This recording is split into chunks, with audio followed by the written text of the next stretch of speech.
Hello, brilliant writers. Hello, brilliant creatives. I'm Jacob Nordby. It is just before May Day, the 1st of May, and I am so grateful to be back here with you and wanted to just give you an update about current events in our world here and also talk about the fact that we're coming up to the second of two eclipses in the last 30 days and what that means to all of us. Whether you subscribe to or study astrology or not, it might be useful for you to think about as I share this, even if you go, I completely think that astrology is bullshit. Totally fine. I'm not here to convince anyone of that. And it's really, to me, not even a matter of wondering whether it's scientifically accurate or not. The question is, how does it impact you? How does it impact your experience of life, your feelings in your body, your mental state, your emotional state, all those things? So you can keep what works for you and leave the rest. But I have been experiencing a lot of things in my life in the last few weeks that are very consistent with the experience of astrology, with the big eclipse a couple weeks ago and this new one coming up this coming week. Actually, let me just give you a little breakdown on that from our friend Shani Nicholas, who has an amazing app and community around astrology. But she's talking about this month's eclipse in Scorpio. Takeaway: this is the final Scorpio eclipse of its kind for nearly 2 decades. Whatever you've been pay attention to this. Whatever you've been releasing, this lunar eclipse offers one more potent opportunity to cleanse. To support this process, give yourself plenty of time to sort, sift, and rest. Embracing emotional release, the May 5th Scorpio lunar eclipse and the power of letting go. Scorpio eclipse on May 5th is happening near the south node of the moon, which means it's activating themes of release and letting go. So depending upon where you fall in the spectrum of, I think astrology is amazing and true, or I think astrology is bullshit, doesn't really matter. Let me ask you this. What in your life has been coming up for release and letting go of? What is that? What are those things?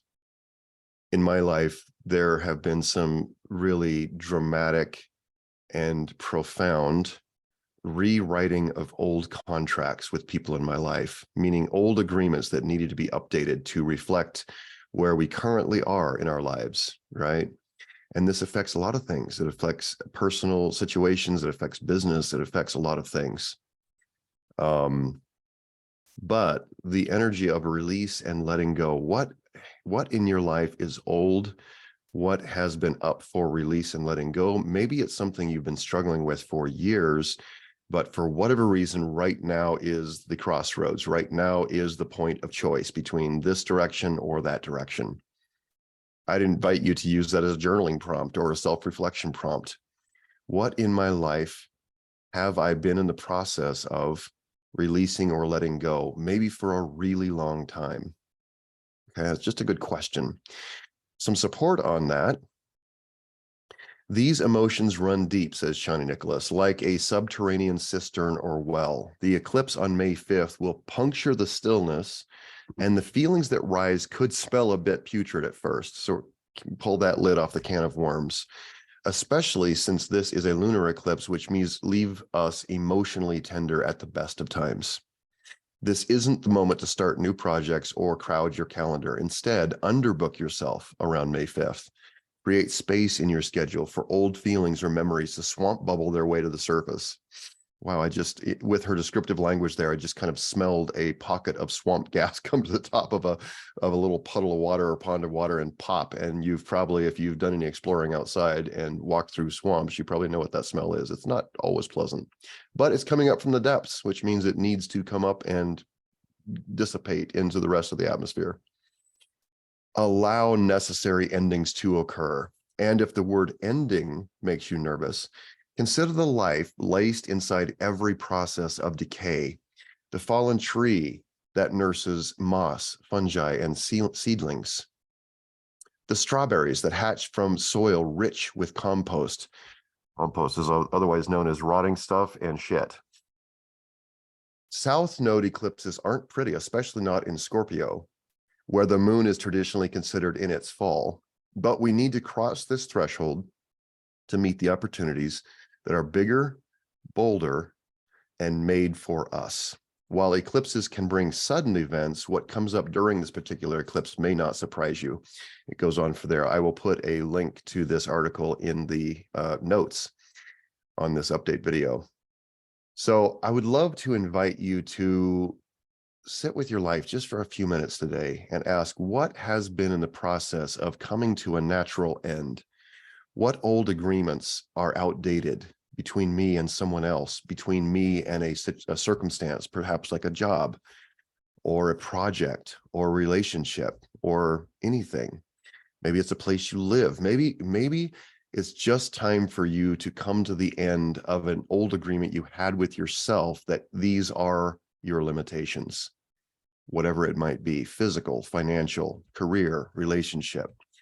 If you felt that you're coming to the end of an old agreement with yourself, meaning there are these old beliefs that have held a certain reality in place, if you come to the end of something like that, this is a time that is supportive of those things passing out of your life, and probably more naturally and with less effort than if you just tried to muscle them at some other time, right?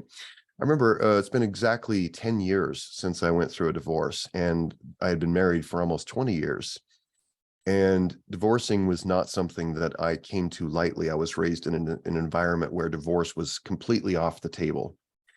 And there are some benefits to that, right? There's some benefits to having divorce be almost unthinkable, in that it can lead us into a depth of self-reflection and healing with another person that can make something very rich. And it also means that we don't just go out and unconsciously create the same situation with someone else. But this crossroads had been coming to me for a very, very long time in my life, and I could feel it coming. But there were times before that when it's like, okay, I've got to end this thing, but it wasn't time yet. When it was time, the choice felt so clear. You must take this step. And when you do, you will be supported in the next steps that follow. I left that marriage and moved into a roommate situation. So I was in a single bedroom with a small mattress on the floor and a box of books in my backpack. And that's basically all I had there. And I was feeling very afraid of, can I take care of my children? What will happen to my then wife? All of those fears came up because I definitely have a very strong caregiver part of me woven into my psyche. And so for me, those fears were massive. They were overwhelming. And what I discovered, because I had taken a step that was aligned with who I really am and what I'm here to be in this world, and it wasn't taken hastily, it wasn't taken out of reaction to something, the next few steps for me were nothing short of magical, miraculous. I felt as if, from a financial standpoint, variety of standpoints, I felt as if I were walking directly at a stone wall with no gate in it, and taking those steps in alignment with who I really was, taking those steps in love and in honesty, finding the path kept rising to meet my feet in ways that I couldn't have possibly explained. And taking that step right at that stone wall and watching a doorway appear at the last moment before my face hit the wall, very specifically around career at that time, because I did not have a solid career 10 years ago, or a solid, understanding of where my income would come from. And so watching this amazing opportunity open up at the time to work with Randy Davila at Hierophant Publishing and Insight Events, and spend the next 7.5 years in that job, that showed up exactly at that time when it was needed the most. And it also led to so much growth and connections and opportunity for me. And so, as I'm inviting you to sit with, what is asking to be released? What crossroad am I standing at right now? Does the left-hand choice in this crossroad represent the familiar with what I've always known before? And does the right-hand choice represent the unknown, but also feels like that's what life is calling me to do for some reason? As you sit with that, and if you are at a crossroads, not just no one is coming, but you're at one right now, you'll know who I'm talking to. If that's you, you'll know, because there's a sense of inevitability. And there's also a sense of, if I don't make a choice, I will likely miss this cycle of change and transformation and growth in my life, which will put me back into the cycles of repeating the past. I'm never one to say, quit your job, get divorced, sell everything and move into a van down by the river. I'm never one to say that. I always am the one to say, please, no sudden movements.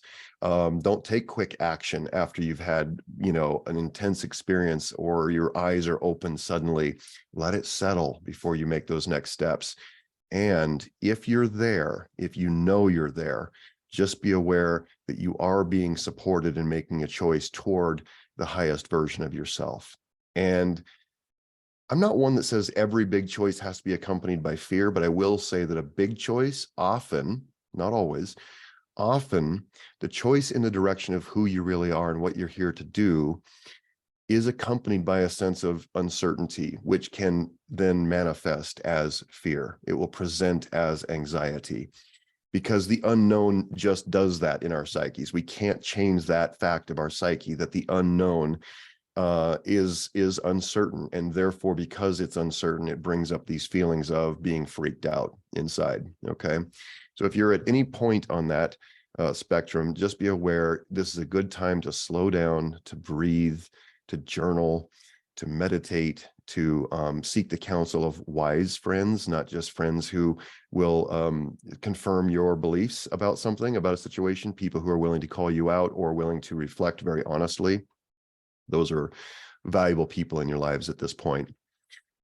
Some of the changes that have been happening in my life over the last few weeks have been so exciting and inspiring and also bring up a lot of uncertainty. For example, we've been working on this Heal, Play Up Plus Create platform for our community for a couple of years. Those of you who are members have been experiencing that with us, and it has not been what I would consider to be a smooth ride. When things don't work the way that I want them to, especially when I'm caring for other people in some way, that brings up a lot of anxiety for me. And it should, because as a creator of a platform, of a experience, right, that is meant to invite all of us into greater growth and transformation, I do not believe at all that just because we happen to be in the space of personal transformation and development and spirituality, that things need to be done second rate. So I'm committed to a standard of genuine excellence and simplicity and clarity that our platform currently does not offer. The last few weeks have given us some things like a bot attack that messed up everything and the servers. It messed up my experience of the platform, which meant that I know that was rolling down into the experience of people who are currently members. So I want to thank you as one of our members. I want to thank you for your patience, for your dedication to the community and to yourself. It's not a dedication to me. I don't ever ask anyone to pledge allegiance to me. I ask you to pledge allegiance to your values, to what matters to you, to your life, to your growth, to your evolution, to your joy, to your health. Pledge allegiance to that. But in the process of that, as you have stayed with me through this process of watching things develop in real time and watching them not work as well as they should, it just means so much to me that you're here with me doing this, that you realize we're on a bigger and more important mission than simply creating yet another community platform. There are so many of those in the world. So thank you. Thank you for your patience, for your loyalty, for your support. And what I will say is that in the rest of this year, I'm very close to being able to share with you the details of an exciting partnership that we're making that will help us elevate the experience and the activity and the access we have to other amazing teachers and experiences. I'm very excited about all of that, and I would love to be more specific right now with you as soon as that is complete to the point where it's fair to all parties to go ahead and talk about it. Believe me, you'll be the first to know. When that happens, I will be so excited to share that with you, because as my people, as my tribe, if you will, you are around me and you've been supportive and loyal and helpful in so many ways for all these years. So I want to thank you for that. I also want to invite you to experience our calendar of events that are coming right up this May. We'll be trimming this a bit through the summer because I know that all of us need to be outside in the sunshine and fresh air more than we need to be inside in front of a computer screen. So be aware that I will be simplifying and streamlining our summer program. We've actually simplified a bit in May.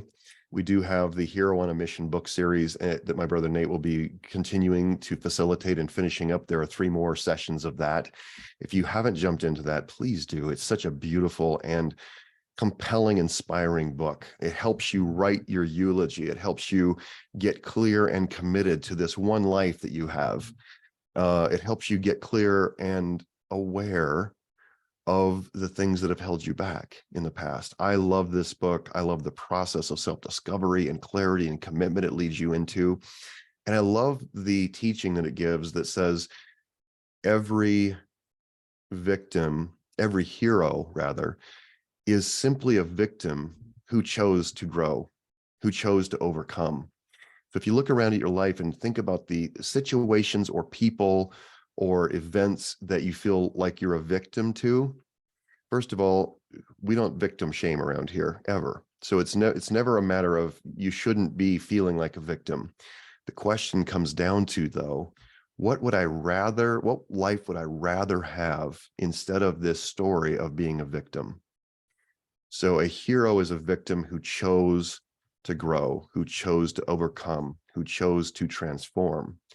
And transformation is at the heart of everything we do. It's the lifeblood of my life. It's the heart and lifeblood of the things I'm creating is transformation. You probably know by now that, as far as I'm concerned, in my lexicon, transformation is simply discovering who you really are and then becoming more of that. Transformation is self-discovery and then making a deep commitment to fulfilling the potential of that self. And every self watching this video is unique, which means that who you really are inside is going to be a unique expression of life on this planet.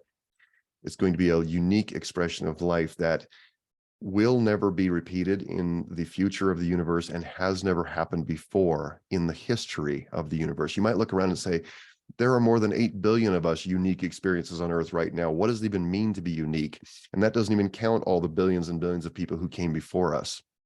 But the truth is, no one has ever walked the path that you walk. There have been a lot of similarities, but no one has ever done the same things you've done.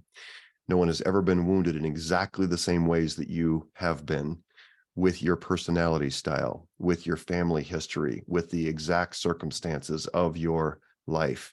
And because of that, also, let's not skip forward yet, because of that, also, no one showed up with exactly your very complex and unique and sophisticated sets of gifts, and also the way that you will express those gifts, the way you will develop them, and the way that you will then share them with the world. And because of that, you and your life are precious. They are valuable. They are original. And I live my life to invite people into their own experience of finding out who they really are and then becoming that, which is the essence of transformation, becoming that thing, that code that exists inside of you. All right, so the Hero on a Mission book club. We also have breath work. We also have anxiety release and reset with Paul David Shea and some other great things for our community. So if you are joining us for those, I will love to see you in those sessions. I can't wait to share all the growth and for me, what is such a compelling vision of the future. The next 10 years, as I see them, for me, represents so much growth and stretching and creativity and joy as we develop something that invites people from around the world around this virtual and in-person fire, where we create the connections and the community that will help us, that will support us in finding out and then becoming who we really are, fulfilling our potential. All right. Thank you so much for being here. I love you all, and I will talk to you soon.